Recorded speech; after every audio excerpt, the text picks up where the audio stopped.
Since its launch in 2005, Broad Street Review has sought to promote the exchange of viewpoints rather than any particular point of view. To that end, we welcome commentary from professionals and amateurs alike about the performing and visual arts, as well as any other field of interest to our eclectic group of contributors. The following interview was submitted to Broad Street Review, powered by Rep Radio.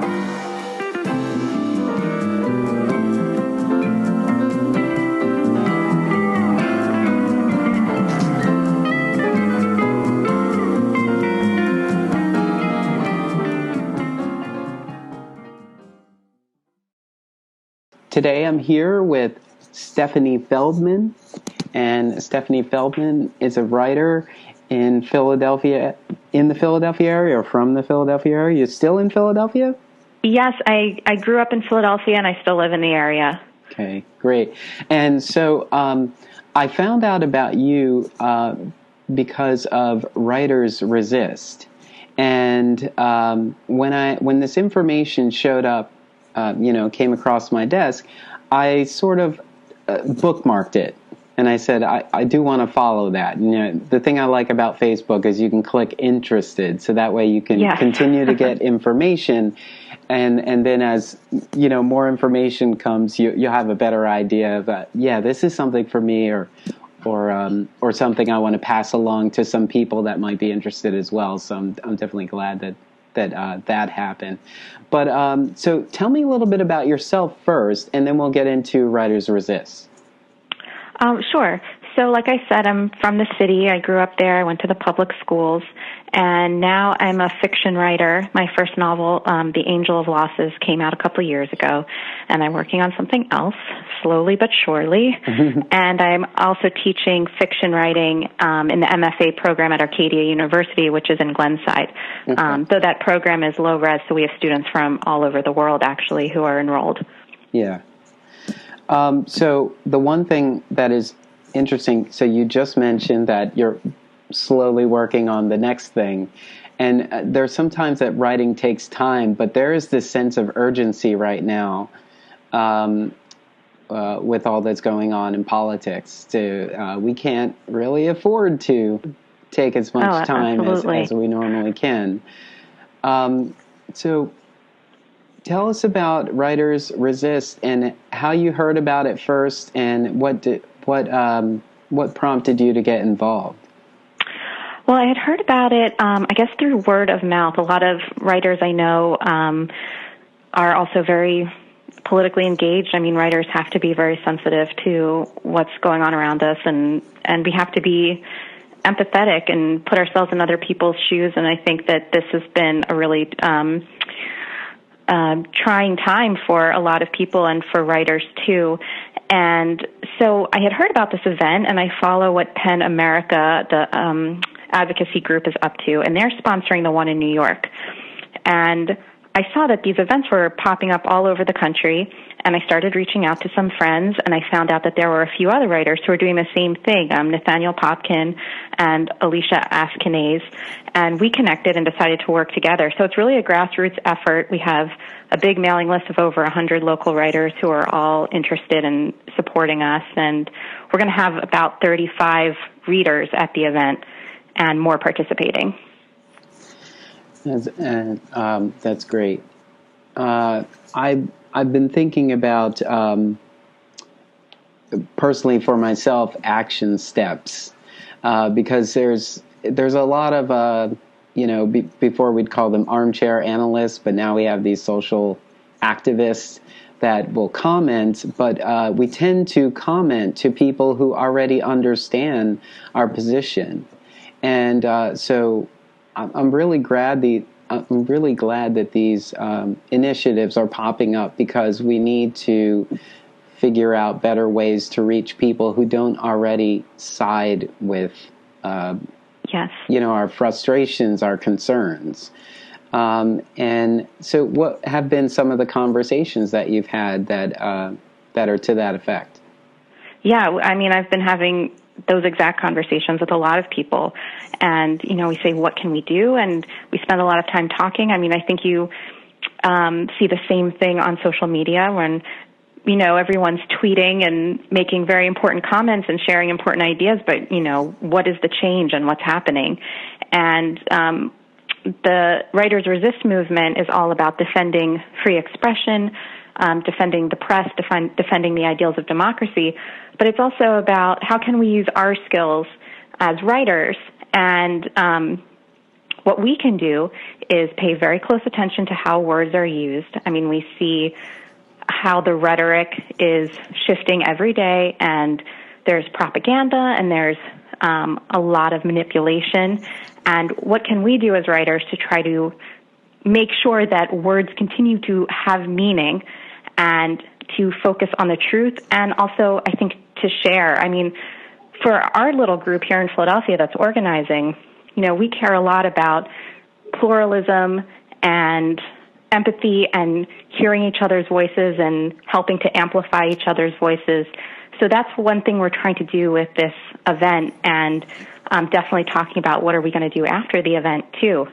And we're hoping to continue organizing and to be involved in the community and to keep writing and sharing our thoughts with the literary community and also the larger world. Yeah. What are some of your thoughts on this war against fact-checking?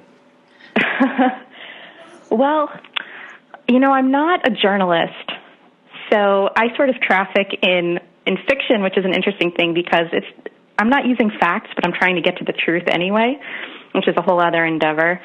The one thing that I'm paying very close attention to is how different people in the media and also now in power are using words to pivot conversations, to maybe gloss over certain ideas. And then, of course, like you're saying, there's some flat-out lying that happens, and we need to continue to call that out when we see it and refuse to accept it. I've seen a lot of journalists sort of grappling with this, and how do you respond to a lie without appearing perhaps biased or partisan? And, I won't try to suggest an answer to that because, like I said, I'm not a part of the press in that way. But I hope it's something that we all continue to question and talk about and find a way to tackle that. Yeah. I feel like we do have a great opportunity. So sometimes I think about it has become clear that here in the Philadelphia area that we are. I sometimes ask myself the question: are we in the right place? Because in Philadelphia, we are a metropolitan area. It is a melting pot. We do have cultural diversity here, and for the most part, people seem to be very receptive and passionate to that. But we have, within the past year or two, been placed on the global stage with the visits from the Pope and yes. the DNC. So I internally hope that the fact that Philadelphia has been put into the limelight, so to speak, maybe pricks up the ears of people who originally or normally wouldn't have paid attention to what was coming out of Philadelphia. And I wonder what your thoughts on that. Well, I feel especially privileged to be able to do this event in Philadelphia. We're holding it at the National Museum of American Jewish History, which is on Independence Mall. So we just went there the other day to check out the space and to make plans. And it's beautiful, isn't it? It is. The building is beautiful, the whole area. And, we were talking about different readings we might share and how many important documents and moments happen right in our city, right in this place. And, we have that whole history to call on when we come together to celebrate, everything that our country stands for. Yeah. So I used to work for a larger organization, and their mindset, they would always say something along the lines of, our goal is to succeed locally and impact globally. And that can't be more that can't be more prevalent than that can't be more prevalent now. So how do we do that? Like, what can we do as writers? That's a very good question. I mean, I think that's something that we're all sort of asking. I mean, writers and other folks who want to resist any authoritarian changes that are coming down the pike. You know, how can we as individuals make that difference? And, you know, I think a lot of people, I see my friends, and I'm doing the same thing. We're trying to engage in small acts. I mean, after I talk to you, I'm going to call Senator Casey and Senator Toomey and tell them what I think about the cabinet nominations that they will be voting on. And, you know, I think it's also important to come together as individuals the way we are for this event and to talk to people. And, I mean, the first thing I did with my writers group after the election was we said, let's all get together and be in the same room instead of talking online like we often do. And, again, these are really small personal things, but I think that's where it begins. And, you know, from those small meetings, from those individual conversations, you get something like Writers Resist, which we only started organizing the last few weeks, and we've had a tremendous response, and I think we're going to have a great turnout. I know we're going to have great readers, and you know, we'll see what that turns into and what kind of attention it garners. So I like to think that, you know, it all starts in these small acts that we're taking part in, and, you know, some are going to take off and some won't, but we just keep at it, and that's how a movement grows. Yeah. Now, people approach politics from many different directions. And are there any specific concerns that that you personally focus on or are more concerned about? Oh, I feel like I'm concerned about everything these days. Yeah, I don't want to speak on behalf of the group. I mean, I'm certainly very concerned right now with who is going to be staffing our government in the coming administration. You know, I'm concerned about, I'm paying very close attention. I mean, back to the local question, I'm starting to pay very close attention to what my representative and our senators are doing, how they're voting, what are they speaking out on or not speaking out on. And also the state governments are so important, and I think we get very caught up in presidential politics, you know, the big sort of celebrity stuff, I mean, especially this time around, and we don't always pay attention to what's happening on the ground in front of us, and those issues really affect us, and local issues, state issues very quickly become national issues because that's where a lot of legislative battles are first fought. Yeah, I was watching something on a digital stream the other day that had a commercial, and the commercial was a local commercial for Planned Parenthood. And I was really hoping that I could find that commercial somewhere so that I could share it for people who were not fortunate to see it. That was one of the things that definitely stood out for me because, you know, at this moment, it seems like there is a mindset to dismantle all of this sort of health securities that we have in place with the Affordable Care Act and defunding Planned Parenthood. And those were some of the things that, as creative artists, are definitely, you know, top of the list of concerns because for us in the theater community, we have many individual artists who have health insurance through the Affordable Care Act. You know, there are many women who use the services, the many wonderful services of Planned Parenthood, and to have those things defunded would definitely be problematic.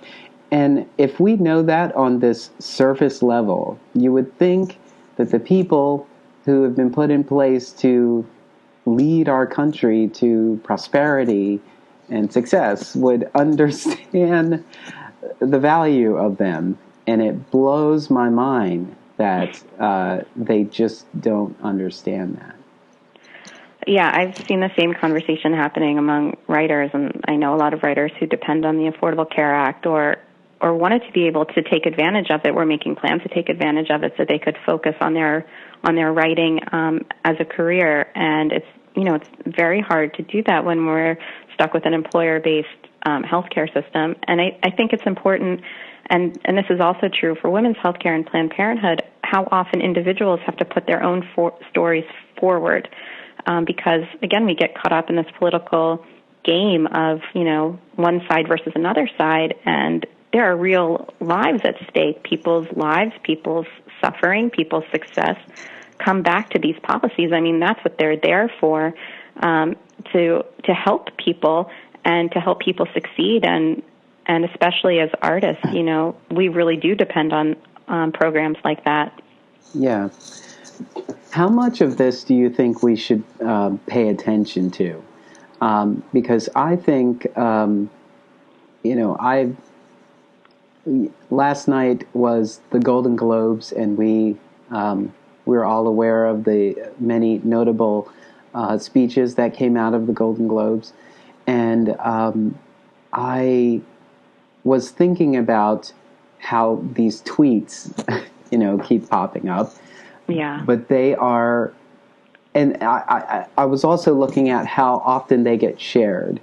And it seems like, on first glance, you can look at it and say, oh, well, not many people are sharing them. But at the same time, you don't really know who it is that's sharing them. Right. If some post, which seems ridiculous to us, gets 16,000 retweets, but 5 or 10 of those are outlets that have a broader reach, then that could spread like wildfire, and then it ends up being more than just, a blowhard spouting off on social media. But it can be overwhelming for so many people who want to stay in tune and want to stay aware of all of this. But how much should we be focusing on? Yeah, this is another tough thing. I know a lot of people that argue don't pay attention to the tweets. Yes, Donald Trump is very happy to pick a fight with Meryl Streep because then we'll all be talking about that and we won't be talking about his cabinet appointments. And, I think that's a very fair argument.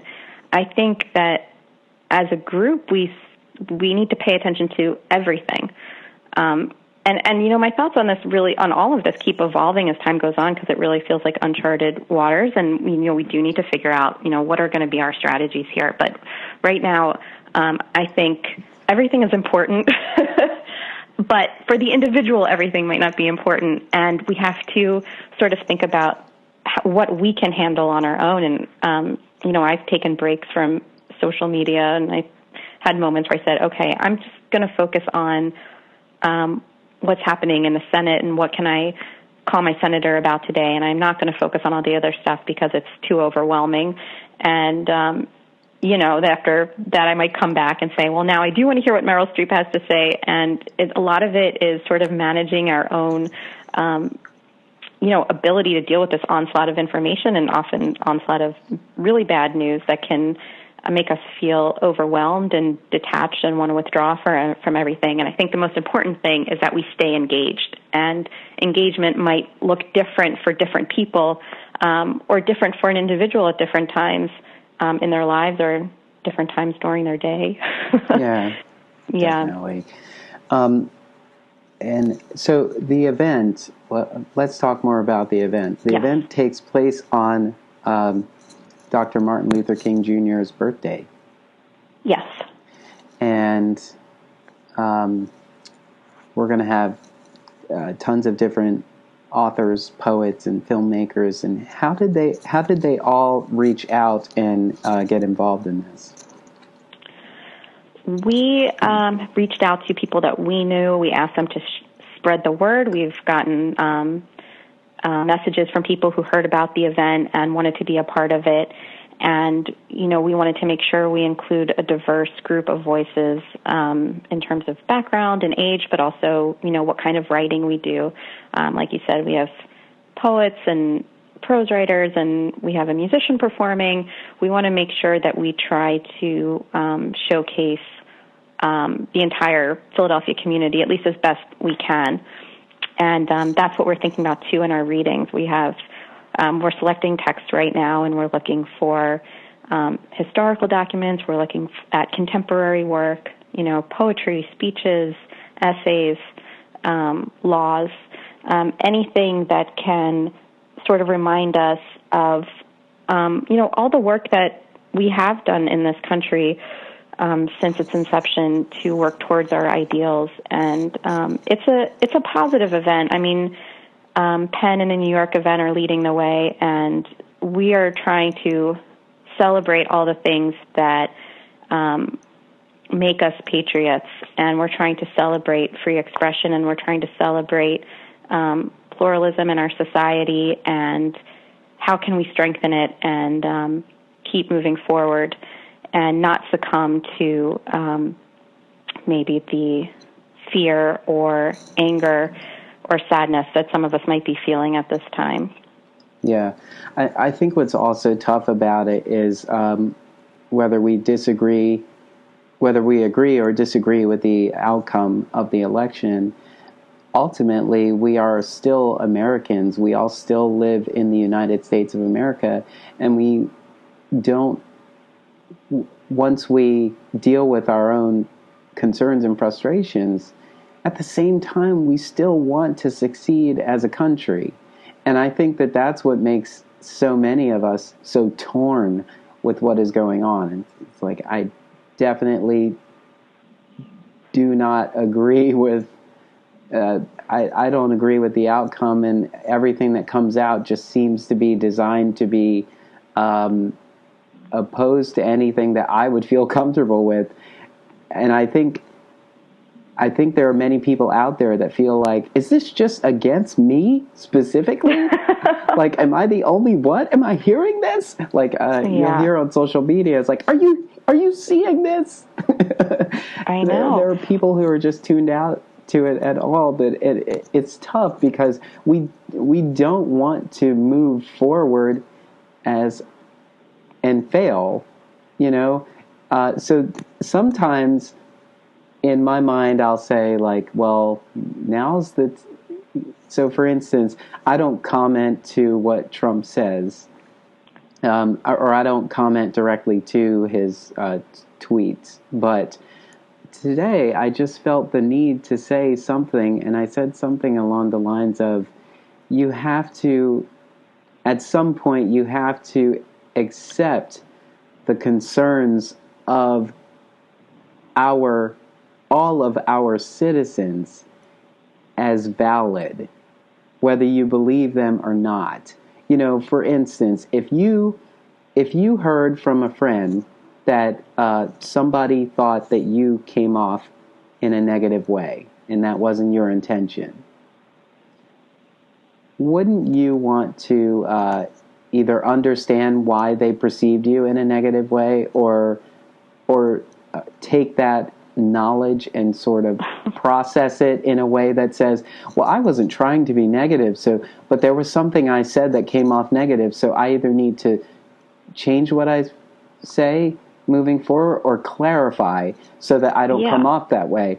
And I feel like instead, the opposition is in defense mode and does not understand why we are upset, and just is still hung up on the fact that your horse lost the race.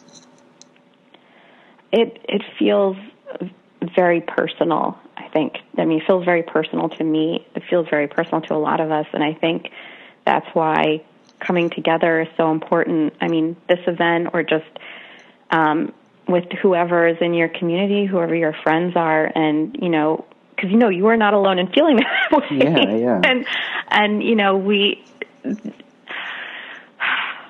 it is really tough. I mean, I know when you were saying that, I'm thinking, like, yes, of course, like, I feel the same way. Like, I wouldn't want to hurt another person, and if I did, I would want to apologize or correct my action, or at least understand what I said that caused somebody else to feel so bad. I think what we're finding is that not everybody it feels that way. Yeah. And it's, it's tough. And maybe and there's a part of me that says, well, maybe they do. They just don't want to be on the record about it. And well, there's the politics aspect for sure. Yeah, and that's what's so unfortunate about this. It's like they totally understand that they can be called upon. Well, let's go to the tape. This is what you said last week. This is what you said at that last press conference. And, so they always seem to be evading actually what they want to do. Like even now, the conversation about repealing and replacing the Affordable Care Act, they don't have a solution. They just need to make sure that this is perceived as a failure. And they don't want to accept the fact that it was their resistance that didn't allow the Affordable Care Act, for example, to be as successful as it could have been.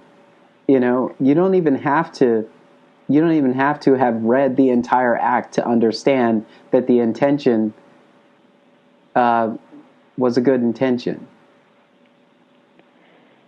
Well, I think it also comes back again to what can writers do? Like, what does it mean for writers to resist? Yeah. And what we do is we communicate. And that is a very big challenge today. How can all of us communicate with people who now feel like we are on one side and they are on another side? Mm-hmm. How can we stop talking about, perhaps the politics or the gamesmanship and go back to talking about our lived experience and how each of us is affected by what's happening and, the things that make us, that we all have in common, back to our common humanity. And, I was talking earlier about how fiction, it's not about facts, but it's about truth. And that's what it is. It's trying to get to a piece of our own humanity that, is something that another person can understand and that we can share. And to try to change the tenor of our conversation in this country and go back to a place that is decent and humane and I think in good faith, Let's honestly try to listen to each other and to honestly explain ourselves and can we go back to that moment instead of the constant fight? Yeah. As you continue to consume all of this, like I feel like I don't think ever in the past that I would have considered myself to be a news junkie, and I'm definitely not consuming news as entertainment, as it's being sort of given to us. But I've never been more in tune to what is being said. I definitely remember in the past just being aware of things and kind of waiting for the top stories to come out. But I'm actually digging into every little piece of what's going on. Like I'm sitting in my office listening to breaking news. So they're basically repeating the same thing all day until something changes. And that can be a little annoying. But has the act of processing all of this as these new revelations come about, has it affected or changed the work that you had already planned? Or does it shine a light on new work that you intend to create? You mean in my own own fiction? In your own personal. Yeah. Well, it's funny. So the project I'm working on is set in a Pennsylvania town, and Pennsylvania went red after being blue for many elections, and that somehow that really threw me. I couldn't look at my own draft in the same way, and someone else, I wish I could remember who it was, someone made the point that somehow our fiction has all turned into historical fiction, and it's my story, which I was thinking of as a contemporary novel, is now, still contemporary, but very clearly dated as, before the election, because that's what it's about. But the turn of events has also sort of encouraged me to dig a little bit deeper into, this place, Pennsylvania, and sort of the multiplicity of ideas and voices and sentiments and anger that's here. And I always try to think about politics when I'm working, because I think all art is political. You're either upholding the status quo or you're challenging it in some way. And I always want to be challenging it in some way. So in that sense, it hasn't changed how I view my work, but it does make those questions feel more urgent. Yeah, definitely. What do you, and we'll wrap up soon, what do you and the organizers hope will come out of this event? We hope that, first of all, we hope that it's an inspiring day for people and that we can walk away feeling energized and renewed. And we hope it's a time for people to make connections and to reinforce the connections they might already have with other writers in Philadelphia. We also are going to be inviting representatives from organizations in the city. Mighty Writers is going to be there.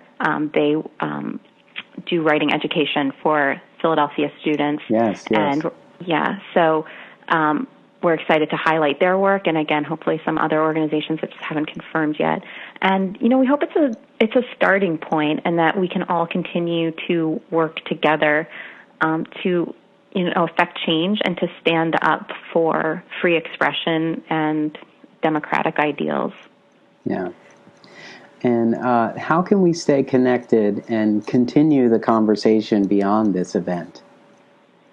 Well, we are setting up some mailing lists now, but for now you can follow us on Twitter at ResistPHL.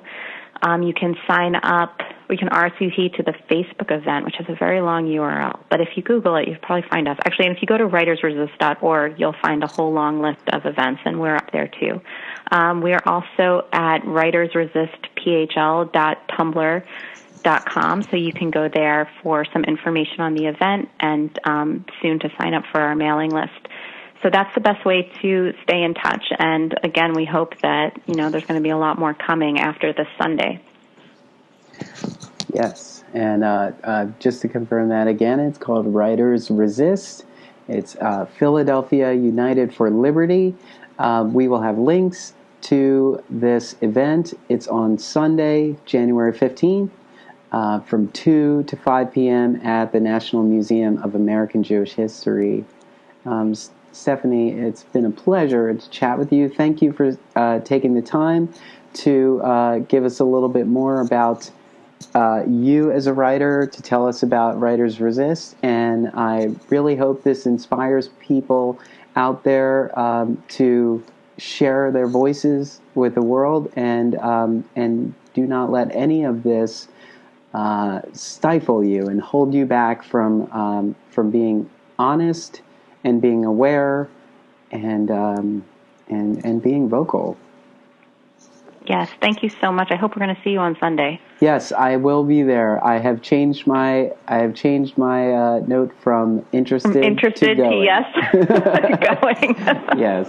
Then my work here is done. Mission accomplished. Okay, I'm only one. But we've got many more people, and I think Philadelphia is very active now, and there are a lot of voices out there.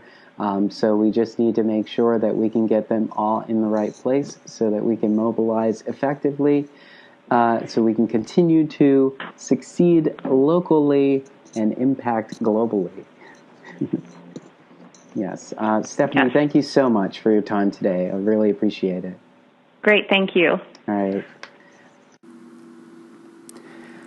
This podcast is brought to you by Broad Street Review, the website where art and ideas meet. Since 2005, BroadStreetReview.com is the place knowledgeable Philadelphians turn for honest, independent and passionate criticism and commentary about Philadelphia's dynamic arts scene. Join the conversation. It's free. You can reach Broad Street Review online at broadstreetreview.com. Follow us on Twitter at Broad Street Review and like us on Facebook. To show your support for this podcast and our Philadelphia area arts coverage, please go to broadstreetreview.com and click the button at the top of the page that says Contribute. Thank you for helping to keep the conversation going.